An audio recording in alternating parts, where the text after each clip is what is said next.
Shalom saudaraku, selamat malam. Jumpa lagi dalam ibadah malam. Dan saat ini kita akan mendengarkan firman Tuhan yang akan menguatkan kita. Sebelumnya mari kita rendahkan hati kita di hadapan Tuhan. Kita berdoa. Bapa Surgawi, terima kasih untuk malam ini. Saat ini kami bersekutu di sini walaupun lewat Zoom dan YouTube. Kami mau mendengarkan firman-Mu, berfirmanlah Tuhan yang akan menutrisi kami, mengkoreksi kami, mendewasakan kami semakin serupa seperti Kristus. Roh Kudus, ambil alih, bicara lewat hamba-Mu ini, sembunyikan hamba di balik kuasa salib-Mu, biarlah hikmat, marifat, otoritas wibawa ilahi memenuhi hamba dan menyampaikan hanya kebenaran firman Allah dan hanya nama Tuhan yang dipermuliakan. Kami menghancurkan segala strategi setan, segala usaha apapun yang mencoba menghalangi pemberitaan firman Allah dihancurkan oleh kuasa darah Yesus. Tutup bungkus kami semua dengan kuasa darah Kristus. Tutup bungkus internet, Zoom, dan semua yang kami pakai untuk menyampaikan kebenaran firman-Mu. Dan setiap orang yang mendengar bukan hanya mendengar, tetapi menjadi pelaku firman-Mu yang akan menjadi terang dan garam, berdampak dimanapun. Kami siap mendengar firman-Mu, berfirmanlah Tuhan, dalam nama Tuhan Yesus. Amin, amin, amin. Baik, saudara. Judul firman Tuhan hari ini kita sharing tentang chosen for a purpose atau terpilih untuk suatu tujuan. Wow, kalau kita tahu tentang tujuan hidup kita itu sangat menolong kita. Saudara yang terkasih dalam Kristus, pernahkah saudara merasa terpinggirkan, tidak dianggap, ditolak dunia ini? Mungkin saudara pernah berada di titik di mana dunia seolah berkata, kau tidak cukup, kau tidak layak, kau tidak cukup, tidak cukup, tidak cukup hebat, tidak cukup suci, tidak cukup layak. Namun saudara, saat ini, malam ini saya mau katakan saudara, dengan pesan surgawi, kita tidak kebetulan. Kita adalah pilihan. Engkau bukan kebetulan. Engkau adalah pilihan. Firman Tuhan, bila kita membaca dari 1 Petrus 2 ayat 9, ini akan membuka mata kita terhadap identitas yang tidak bisa dibeli dunia dan tidak bisa dicuri iblis. Katanya di 1 Petrus 2 ayat 9, saudara, kamulah bangsa yang terpilih, imamat yang rajani, bangsa yang kudus, umat kepunyaan Allah sendiri. Supaya kamu memberitakan perbuatan-perbuatan yang besar dari Dia yang telah memanggil kamu keluar dari kegelapan kepada terangnya yang ajaib. Saudara, saya sebelumnya akan menceritakan latar belakang historis dan konteks dari ayat ini. Jadi surat 1 Petrus itu ditulis kepada umat percaya yang tersebar di Asia Kecil. Wilayah yang kini menjadi bagian dari Turki modern, saudara. Mereka adalah orang-orang yang mengalami penderitaan karena iman mereka tidak hanya ditolak oleh budaya sekitar, tetapi juga seringkali dianggap asing, saudara. Jadi, eh, gimana ya rasanya dianggap asing padahal di negeri sendiri. Gak enak banget ya saudara. Karena mereka memilih berjalan dalam terang Kristus. Saudara, tahukah Anda, Petrus itu murid yang pernah menyangkal Yesus 3 kali ketika Yesus disalib, saudara. Ini murid keterlaluan juga saudara ya. Tetapi dia dipulihkan oleh kasih Kristus. Dan dialah yang menulis surat ini untuk menguatkan hati orang-orang yang merasa sendirian dalam iman mereka. Paul, Petrus tidak datang dengan teori, tapi dengan kesaksian hidup bahwa kasih karunia Allah akan mampu mengangkat orang yang biasa saja jadi duta kerajaan surga. Siapa sih kita tuh? Siapa sih kita ini sehingga kita jadi duta kerajaan surga? Katakan, saya duta kerajaan surga. Kalau saya sering menyebut dirinya, Tuhan terima kasih saya duta kerajaan surga. Saya putri kerajaan surga. Perlengkapi saya. Wah, saudara, kalau Anda tahu identitas Anda, ini akan mengubah cara pandang Anda. Ini akan mengubah cara Anda dalam bergaul, dalam bertingkah laku, dalam berbicara, dalam berpakaian, semuanya karena kita sedang mewakili kerajaan surga. Jadi, surat ini adalah deklarasi identitas. Petrus ingin kita semua umat percaya berhenti melihat diri kita dari kacamata dunia ini. Nih, Kalau kacamata saya ini sih membantu penglihatan, tapi kacamata dunia ini sedikit sangat mempengaruhi dan mengintimidasi kita dan mulai melihat diri mereka sebagaimana Allah melihat mereka terpilih, dikuduskan dan diperlengkapi untuk sebuah misi yang kekal. Ada kontras rohani yang sangat kuat, saudara. Kita bisa memperhatikan bahwa Petrus membuat kontras yang tajam dari kegelapan kepada terangnya yang ajaib. Bisa bayangkan gelap langsung terang yang ajaib. Saudara, itu pasti terkesima langsung pindah ya.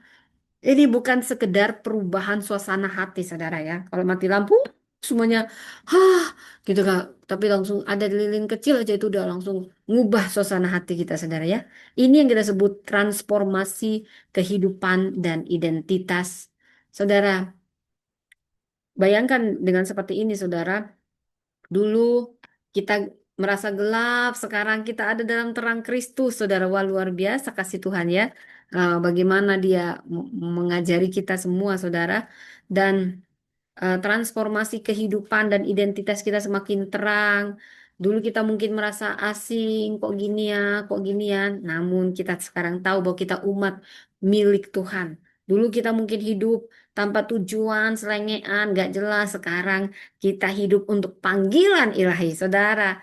Tuhan tidak sekedar memilih kita untuk menjadi penonton keselamatan. Dia memilih kita agar kita menjadi pembawa terang, pemberita kasih karunia, penyaksi kemuliaannya. Perlu saudara setiap pagi saya melakukan deklarasi, nubuatan deklarasi, deklarasi kemenangan, deklarasi iman. Nah, ada juga deklarasi identitas ilahi. Nah, kita perlu merenungkan ada 4 identitas yang Petrus sebutkan dalam 1 Petrus 2 ayat 9 ini yang tadi kita sudah dengar. Yang pertama apa saudara? Perhatikan bahwa Petrus membuat kontras yang tajam ya. Jadi di sini ada keempat identitas yang perlu kita pahami. Yang pertama, bangsa yang terpilih. Apa itu? Itu bukan karena kemampuan kita tentunya, tapi karena kasih karunia Tuhan. Imamat yang rajani, kita bukan lagi hamba, apalagi hamba dosa. Kita adalah imam-imam yang menyembah dan membawa terang di dunia. Itu bukan hanya tugas pendeta, itu kita semua imam-imam, saudara. Bukan hanya pendeta. Jadi kita juga yang ketiga, bangsa yang kudus. Kita memang dipisahkan dari dunia ini untuk menjadi terang bagi dunia. Dan kita umat kepunyaan Allah sendiri, kita miliknya. Kita dibeli lunas oleh darah anak domba. Saudara, setiap gelar ini bukanlah suatu pasif, tapi ini panggilan aktif, saudara. Kita bukan dipilih untuk disimpan seperti barang antik, bukan. Tapi untuk dipakai seperti alat surgawi, saudara. Jadi transisi ke poin utama. Maka hari ini kita akan merenungkan 3 kebenaran utama tentang pemilihan ilahi dalam hidup kita. Tahukah saudara, kita dipilih untuk mengenal Allah secara pribadi. Kita dipilih untuk hidup berbeda dari dunia ini. Kita dipilih untuk menyatakan terangnya dalam dunia. Wow, luar biasa saudara. Setiap kita yang mendengar firman ini sedang diingatkan lagi, diteguhkan kembali, dan diundang saudara bahwa hidup kita bukanlah hasil kebetulan, tidak ada yang kebetulan. Bahkan kalaupun Anda direncanakan dibunuh sejak dalam kandungan atau digugurkan, saudara, bukanlah kebetulan biologis, tapi ada rancangan ilahi yang kudus dengan tujuan surgawi. Saudara, kita dipilih, engkau dipilih dari kegelapan untuk berjalan dalam terang. Engkau dipilih dari keterasingan untuk masuk dalam kerajaan, keluarga kerajaan. Engkau dipilih, kita semua dipilih, bukan hanya untuk masuk surga, tapi justru untuk membawa surga bagi dunia ini. Karena itu buka hati, saudara, buka hati. Karena Sang Raja hari ini menyatakan kembali siapa engkau dalam Kristus. Engkau terpilih untuk tujuannya. Saudara, saya akan membagikan ada 3 pesan dari sini. Bahwasanya kita dipilih untuk suatu tujuan. Chosen. Jadi tadi judulnya itu chosen people ya saudara ya. For a purpose. Jadi yang pertama, kita dipilih karena kasih. bukan karena prestasi. Saya ulang, kita dipilih karena kasih Tuhan yang begitu besar, bukan karena prestasi kita, saudara. Jadi saudara yang dikasih Tuhan, mari kita mulai dengan pernyataan sederhana, namun dalam sekali. Kita tidak memilih Tuhan, bukan kita yang memilih Tuhan, tapi Tuhan yang memilih kita. Sekali lagi, Tuhan yang memilih kita. Yesus sendiri pernah berkata dalam Yohanes 15 ayat 16a, bukan kamu yang memilih aku, tetapi akulah yang memilih kamu. Kalimat ini bukan sekedar koreksi, tapi pengungkapan kasih ilahi. Kasih yang memilih bukan karena kemampuan, tapi karena kerelaan untuk mengasihi. Manusia memilih berdasarkan nilai. Allah memilih karena kasihnya berdasarkan kasih. Di dunia ini, pemilihan biasanya ada kriterianya. Kalau orang lolos ujian, itu karena nilainya. Kita diterima kerja, itu karena prestasi kita. Kita juga dipilih untuk tampil karena kita dianggap punya berbakat ya saudara. Dan kita akan diperhatikan itu karena penampilan kita. Jadi ada sesuatu, ada kriteria. Tapi tahukah Anda, Allah tidak seperti itu. Dia memilih bukan karena kita layak, tidak ada yang layak sehingga kita dipilih. Tapi karena kasih yang begitu besar. Karena Tuhan mengasihi kita, bahkan ketika kita masih berdosa. Kristus sudah mati untuk kita. Roma 5 ayat 8 artinya kasih mendahului kelayakan. Saya ulang, kasih mendahului kelayakan. Dan inilah yang membedakan Injil dari segala sistem dunia. Bukan kerjakan dulu baru diterima, tetapi diterima dulu baru dimampukan. Ini bedanya sama dunia. Dunia kita tunjukkan dulu baru kita diterima, tapi Tuhan dia menerima kita, tapi dia menerima kita apa adanya, tapi tidak membiarkan kita apa adanya, dia mengembangkan kita, dia memampukan kita. Begitu besar kasih Allah. Saudara, saya mau kasih ilustrasi anak yatim yang dipilih karena kasih.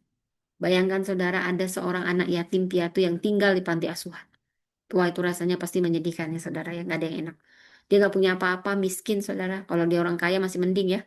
Dia tidak punya uang, tidak punya nama, nggak punya orang-orang yang hebat. Ini bisa dibilang nobody. Bahkan tidak tahu siapa orang tuanya, nobody. Tahukah saudara? Lalu datang sepasang suami istri yang ingin mengadopsi. Mereka berjalan di lorong panti dan mereka melihat banyak anak, puluhan anak. Tapi anak itu tidak menonjol, tidak menang dalam lomba, tidak punya medali, tapi hati pasangan itu tertarik. Dan mereka memutuskan anak ini, kami pilih dia, saudara. Anak ini tidak pernah melamar untuk diadopsi. Tidak. Ia bahkan tidak tahu bahwa dirinya diinginkan seorang sepasang orang tua. Paul, tutup nak, tutup. Tapi karena kasihlah, anak ini dipilih, diangkat, dan dijadikan anak. Itulah kita, seperti itulah kita. Bukan karena kita layak, bukan karena kita berprestasi. Semua karena kasih Tuhan kita terpilih. Kita tidak berdiri di hadapan Tuhan sambil berkata, lihat aku Tuhan, aku pintar, aku kuat, pilih aku, pilih aku. Tidak, tidak, tidak, tidak.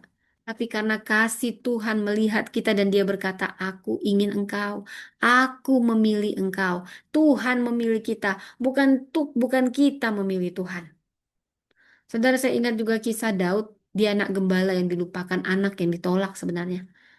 Lihatlah anak muda ini di padang yang sunyi, yang digembalakan pun hanya 3 atau 2 ekor, saudara. Itulah Daud. Tapi saat Samuel datang mencari raja baru, ayahnya tidak menyebutkan Daud.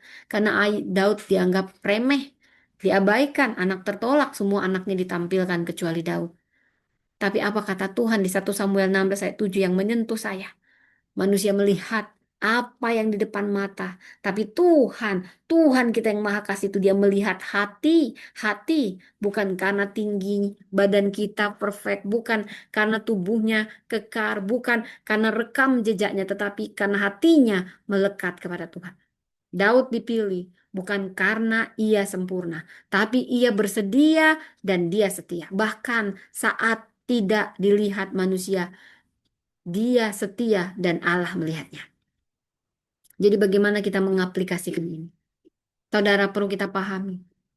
Jangan biarkan dunia menilai. Paul tutup, Paul tutup. Maaf ya saudara. Tutup, tutup, nak, tutup. Rusak, rusak nanti. Nah, baik. Bobo sini, Bobo. Sama mama. Iya, sini dulu. Ntar lagi ya, Mama Kokba dulu. Maaf ya, saudara. Shh, shh, shh. Mama Kokba dulu sayang ya. Ya. Jangan biarkan dunia melihat apakah engkau layak dipakai Tuhan. Jangan, bukan dunia yang menentukan itu. Tuhan tidak menunggu kita sempurna, baru Dia memanggil kita. Justru dalam ketidaksempurnaan kita, Dia berkata, "Aku memilih engkau.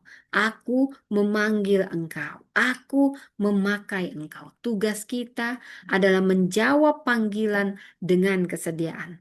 Kesediaanmu lebih berharga di hadapan Tuhan daripada pencapaianmu. Saya ulang. Kesediaanmu lebih berharga di hadapan Tuhan daripada pencapaian. Mungkin kau berkata, "Oh, aku tidak sepintar orang lain. Aku punya masa lalu yang kelam. Aku nobody, bukan siapa-siapa." Tetapi dengar ini, saudara. Tuhan berkata, "Aku tidak butuh kamu jadi luar biasa. Aku butuh kamu bersedia. Aku akan mengurapimu." Saudara, mungkin kita langsung katakan, "Ini aku, utus aku Tuhan. Aku bersedia. Urapi aku. Urapiku, urapiku dengan hadiratmu. Penuhiku, penuhiku dengan minyak kudusmu." Saudara, Tuhan tidak memilih yang terbaik. Dia memilih yang bersedia, bukan yang mampu tapi yang mau. Dan kasih Tuhan telah mendahului kelayakan kita. Tidak ada yang layak, saudara. Kita hanya dilayakkan karena kasih karunia. Dan inilah misteri kasih Tuhan yang besar itu. Setelah memilih kita karena kasih, Dia tidak membiarkan kita tetap sama. Pemilihan itu membawa perubahan. Dari hidup biasa, kita dipanggil ke hidup yang berbeda. Karena pemilihan bukan akhir, tapi awalnya perjalanan menuju panggilan. Jadi saudara, poin selanjutnya akan membawa kita masuk lebih dalam. Dipilih untuk hidup berbeda dari dunia. Karena yang dipanggil Tuhan akan diformasi dan dipisahkan untuk mencerminkan kemuliaannya. Dan yang kedua, saudara, kita dikhususkan untuk menyatakan terangnya. Sekali lagi, kita dikhususkan untuk menyatakan terangnya. Apa tadi poin nomor satu, saudara? Poin nomor satu, kita dipilih karena kasih, bukan karena kita layak. Dipilih karena kasih, bukan karena kita layak. Dan yang kedua, kita memang dikhususkan untuk menyatakan terangnya. 1 Petrus 2 ayat 9, saya ulang, supaya kamu memberitakan perbuatan-perbuatan yang besar dari Dia yang telah memanggil kamu keluar dari kegelapan kepada terangnya yang ajaib. Saudara, kita sering mengira bahwa menjadi umat pilihan Tuhan adalah kehormatan semata. Dan memang benar, benar sekali itu adalah kehormatan yang sangat besar, saudara. Tapi lebih dari itu, pemilihan Allah atas kita selalu punya tujuan, ada tujuannya, saudara. Kita bukan hanya dipilih untuk diselamatkan, tapi kita dipilih untuk dikhususkan untuk menyatakan terangnya. Dipilih, dikhususkan untuk menyatakan terangnya. Tahukah saudara, Petrus memakai kata supaya. Ini sebuah kata penghubung tujuan, supaya. Artinya ada maksud Allah di balik pemilihannya atas hidup kita. Kita bukan dipilih untuk hidup nyaman, bukan comfort zone, saudara, tetapi untuk hidup menyala, fire, fire. Kita adalah pembawa terang di dunia yang gelap ini, saudara. Saya mau kasih saya saya mau kasih ilustrasi yang sangat memberkati dari seorang brand ambassador. Bayangkan, saudara, sebuah merek terkenal mencari wajah untuk kampanye global mereka. Mereka tidak hanya mencari orang cantik atau tampan, mereka mencari representasi nilai dan karakter merek itu. Ketika seorang dipilih menjadi brand ambassador, dia bukan hanya menerima produk, dia menjadi wajah dan suara dari merek itu. Setiap kali orang melihat dia, mereka tidak hanya melihat pribadi, mereka melihat siapa yang diwakilinya. Begitu juga kita. Kita wakil duta kerajaan Allah. Kita pun akan terlihat dari cara kita. Kita adalah brand ambassador kerajaan Allah. Ini anak saya, saudara, sambil saya khotbah. Jadi kita akan membawa namanya, kita mewakili terang dan kasih-Nya. Dunia tidak membaca Alkitab. Dunia membaca kehidupan kita. Kitalah Alkitab berjalan, saudara. Ya, buburnya di mama olahraga. Yunus, ini pilihan yang lari, saudara. Masih ingat kisah Yunus, saudara? Nah, mari kita lihat kisah ini. Dia nabi yang dipilih untuk menyampaikan pesan pertobatan kepada bangsa Niniwe. Tapi Yunus tidak ingin pergi. Dia memilih ke arah berlawanan. Kapalnya ke arah berlawanan. Ke Tarsis. Dia lari dari panggilan Tuhan. Tapi lihat Tuhan mengejarnya. Dan dia juga sedang mengejar kita semua yang mungkin sedang lari. Kenapa? Karena pemilihan membawa tanggung jawab. Ketika Tuhan memilih kita, memilih saudara, Dia tidak asal memilih, Dia menanamkan mandat surgawi. Dia menaruh terang dalam diri kita semua, bukan untuk disembunyikan di bawah gantang, bukan, tetapi diletakkan di atas kaki Dia. Bila kita membaca dari Matius 5 ayat 14 sampai 16, Yunus akhirnya pergi meskipun terpaksa dan hasilnya Niniwe bertobat. Bayangkan dampak yang terjadi ketika seseorang melayani dengan setia dalam terang panggilan Tuhan. Saudara, terang tidak diem. Dalam Yohanes 1 ayat 5 dikatakan bahwa terang itu bercahaya di dalam kegelapan dan kegelapan tidak menguasainya. Dalam Filipi 2 ayat 15, Paulus menyebut kita seperti bintang-bintang di dunia yang bercahaya di tengah angkatan yang bengkok, saudara. Tahukah saudara, terang itu tidak bersuara. Dia hanya memberi dampak. Dampak, nggak ada suaranya terang. Dan terang tidak berdebat. Dia hanya membuka jalan, membuka jalan. Dan terang ditentukan oleh posisi. Bukan ditentukan oleh posisi, tapi fungsi. Fungsi, saudara. Jadi di sini ada penekanan. Allah memanggil kita bukan sekedar untuk jadi baik, tapi jadi saksi. Menjadi terang bukan soal tahu banyak ayat, hafal ayat, tapi hidupnya tidak dalam integritas, tidak dalam kasih dan pengampunan. Menjadi terang itu bukan soal bicara di mimbar, saudara, tapi tentang pilihan hidup sehari-hari. Paul, Shh, Paul, maaf ya saudara anak saya. Dunia ini penuh dengan suara, tapi terang sejati terlihat, bukan hanya terdengar, terlihat. Jadi terang nggak terdengar, tapi terlihat. Jadi jangan hanya jadi pengikut Kristus di hari Minggu. Jadilah terang Kristus di setiap hari, dari hari Senin sampai Minggu. Kita bukan hanya dipilih untuk masuk surga, bukan.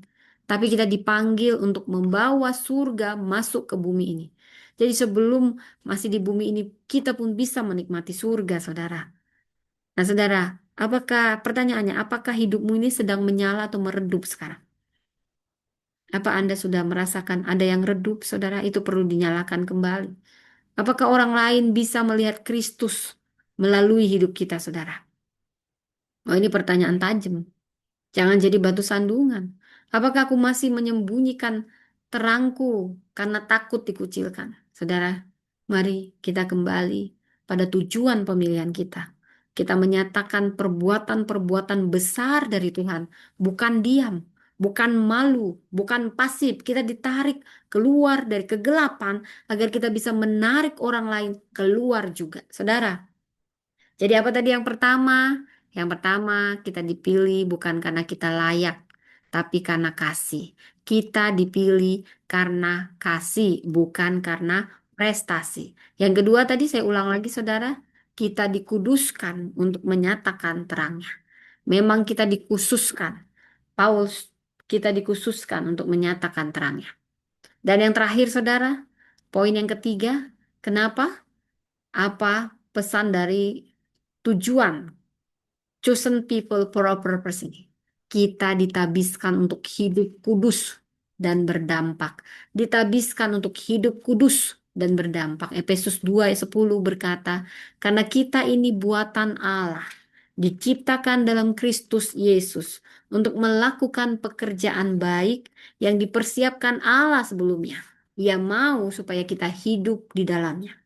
Karena kita ini buatan Allah, diciptakan dalam Kristus Yesus untuk melakukan pekerjaan baik yang dipersiapkan Allah sebelumnya. Ia mau supaya kita hidup di dalamnya. Saudara yang dikasihi Tuhan, ketika Tuhan menciptakan kita, Dia tidak asal membuat saudara. Kita bukan produk massal, kita adalah buatan Allah. Buatan Allah. Dalam bahasa aslinya, kata yang dipakai adalah poema. Poema yang berarti karya seni, masterpiece, puisinya, saudara. Jadi setiap hari dari kita ditenun, ditenun ya, dengan maksud surgawi. Kita bukan karena kecelakaan, saudara. Kita adalah ciptaan yang dikhususkan. Mungkin kau merasa hasil kecelakaan, tapi sebenarnya kalau kau ada itu izin Tuhan. Kita memang dikhususkan. Semua anak yang tidak diinginkan itu semua seizin Tuhan. Itu semua dikhususkan sebenarnya. Ditabiskan untuk hidup yang kudus dan berdampak. Jadi apa makna kekudusan yang sering sekali disalah mengerti? Banyak orang mengira kekudusan adalah penjara. Banyak hidup kudus itu berarti tidak bebas, tidak boleh senang, tidak bisa sukses. Padahal sebaliknya saudara, kekudusan bukan batasan, melainkan jalur. Saya ulang, kekudusan bukan batasan, melainkan jalur. Apa maksudnya? Itulah jalur kita untuk mengalami maksud Allah secara utuh dalam hidup kita. Kekudusan bukan untuk kita kaku, tapi membuat kita siap. Kita siap. Kekudusan bukan untuk kita eksklusif, tapi efektif. Bukan eksklusif, tapi efektif. Saudara, saya mau memberi ilustrasi tentang pisau bedah yang steril. Wow, ini kalau para dokter, perawat, bidan ya, ini kalau sedang membedah di ruang bedah itu semua harus steril, saudara. Dan pisau steril bedah ini terutama supaya nggak ada infeksi ya. Coba bayangkan seorang ahli bedah di ruang operasi, ia tidak akan memakai sembarang alat, saudara. Itu harus cekatan ya. Dia butuh pisau yang tajam, pisaunya harus bersih, harus steril, saudara. Pisau bisa mahal, bisa bermerek, tapi jika tidak steril, saudara, tidak akan dipakai. Kenapa? Karena bisa membawa infeksi dan bahaya, bukan kesembuhan, saudara. Demikian juga saat kita ada di tangan Tuhan, percaya Tuhan ingin memakai kita untuk operasi ilahi, menyembuhkan hati yang terluka, menyembuhkan hati yang terluka. Wah, dan juga dia menggunakan pisau yang tepat untuk memotong dosa, membedah harapan, pengharapan. Tapi kita perlu steril. Sebelum mengalami ini semuanya harus steril. Bukan artinya kita harus sempurna, bukan dalam arti sempurna, saudara, tapi hidup dalam pertobatan dan integritas. Saudara, Tuhan lebih memilih pribadi sederhana tapi bersih daripada yang brilian tapi terkontaminasi. Bila saya membaca dari Yeremia 1 ayat 5, ditabiskan sebelum lahir. Yeremia 1 ayat 5 jelas berkata, sebelum aku membentuk engkau dalam rahim ibumu, aku telah mengenal engkau. Dan sebelum engkau keluar dari kandungan, aku telah menguduskan engkau. Aku akan menetapkan engkau menjadi nabi bagi bangsa-bangsa. Yeremia bukanlah orang yang merasa layak, bahkan dia berkata, aku masih muda. Tapi Tuhan menjawab, jangan katakan aku ini masih muda, sebab engkau akan pergi ke semua yang kuutus. Yeremia 1 ayat 7, saudara. Dari sini kita tahu Tuhan tidak mencari yang siap. Dia menyucikan yang bersedia, yang mau. Dia yang akan menyucikan, bukan Anda. Jadi, Anda mau aja dulu. Yeremia ditabiskan bukan di hari pentabisannya, tapi sebelum dia lahir, Yeremia sudah ditabiskan surga. Artinya pengudusan bukan dimulai dari pelayanan, tapi dari identitas kita. Jadi bagaimana kita mengaplikasikannya secara praktis? Hari ini saudara banyak orang percaya ingin dipakai Tuhan, aku ingin dipakai Tuhan, aku ingin dipakai Tuhan. Tapi pertanyaannya bukan itu, apakah aku dipakai Tuhan? Pertanyaannya bukan apakah aku dipakai Tuhan? Melainkan, apakah hidupku siap untuk dipakai dalam perkara mulia? Bukan, aku beneran akan dipakai Tuhan gak ya? Bukan. Tuhan memilihmu, Tuhan pasti akan memakaimu. Tapi yang jadi pertanyaannya bukan itu. Apakah hidupku sudah siap untuk dipakai dalam perkara mulia? 2 Timotius 2 ayat 20 sampai 21, saya ingat bahwa dalam rumah besar ada berbagai jenis perabot. Ada emas, ada perak, ada kayu, ada tanah. Tapi yang dipakai untuk kehormatan adalah yang membersihkan dirinya. Maka ia akan menjadi perabot untuk maksud yang mulia. Ia dikuduskan, dipakai untuk tuan rumahnya, dan disediakan untuk setiap pekerjaan yang mulia.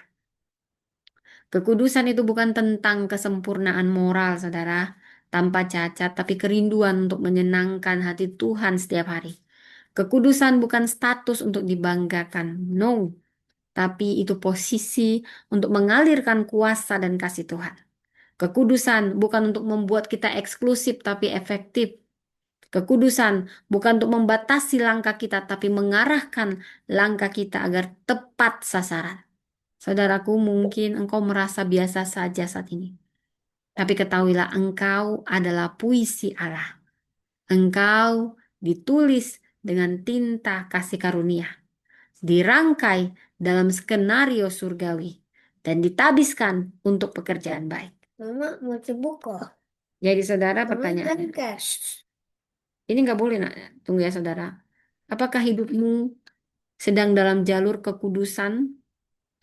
Apakah engkau masih kompromi? Ada kompromi-kompromi kecil di balik layar?